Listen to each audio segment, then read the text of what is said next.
বঙ্গে তথা গোটা দেশ জুড়ে এখন একটাই স্লোগান, উই ওয়ান্ট জাস্টিস। আন্দোলনের আজ গিয়ে পড়েছে বিদেশের মাটিতেও। আরজি করের চিকিৎসক পড়ুয়া ধর্ষণ এবং হত্যাকাণ্ডে সিসিটিভি ফুটেজ খতিয়ে দেখে সঞ্জয় রায় ছাড়া আর কাউকেই গ্রেফতার করা হয়নি এখনো। অথচ কাদম্বিনীর পোস্টমর্টম রিপোর্ট অনুযায়ী কথা স্পষ্ট, একা কারো পক্ষে এই পাশবিক অত্যাচার করা সম্ভব নয়। তবে ঘটনার 16 দিন অতিবাহিত হলেও এখনো অধরা মূল অভিযুক্তেরা। এমতাবস্থায় কাদম্বিনী ধর্ষণ এবং হত্যাকাণ্ডের দোষীদের দৃষ্টান্তমূলক শাস্তির দাবিতে সরব সমাজের সমস্ত স্তরের মানুষজনেরা। ধিমে তালে নয়, বরং দ্রুত তদন্ত শেষ করে দোষীদের গ্রেফতারির দাবিতে অনড় আন্দোলনকারীরা।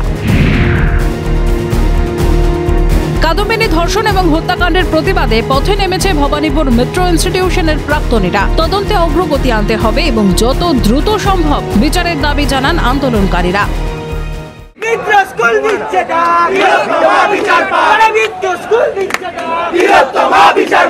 আরজি কর কাণ্ডের প্রতিবাদে কাদম্বিনী হত্যার বিচারের দাবিতে পথে নেমেছে মিত্র ইনস্টিটিউশনের যারা প্রাক্তনীরা রয়েছেন তারা, এবং প্রাক্তন যারা শিক্ষকরা রয়েছেন মিত্র ইনস্টিটিউশনের তারা। সমস্ত আমরা মিত্র ইনস্টিটিউশনের প্রাক্তনী।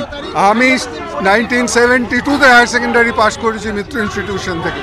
এখানে যারা আছেন সব 70, 80, 90 আজ পর্যন্ত মিত্র ইনস্টিটিউশন থেকে যত লোক পাস করেছে, যত প্রাক্তন ছাত্র যাদের পক্ষে আসা সম্ভব হয়েছে সবাই এসেছে। পশ্চিমবঙ্গের নারী নিরাপত্তার কারণে আজকে আমরা এখানে পৌঁছেছি। আমাদের মায়েদেরকে সম্মান দিতে যখন আমরা শিখলাম না, আর যারা করলেন তাদেরকে আঁকড়ে ধরা, তাদেরকে বাঁচিয়ে দেওয়ার মধ্যে যে নাটকীয়তা আছে, এটাকে আমরা ঘৃণা করি, সমালোচনা করি।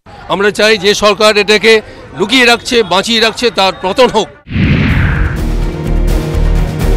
চিকিৎসক পড়ুয়া ধর্ষণ এবং হত্যাকাণ্ডের প্রতিবাদে মৌন মিছিল কলকাতা কর্পোরেট ক্রিকেটার ফ্রেটার্নিটির সদস্যদের। ধর্ষণ মুক্ত সমাজ করার ডাকও দেন তারা।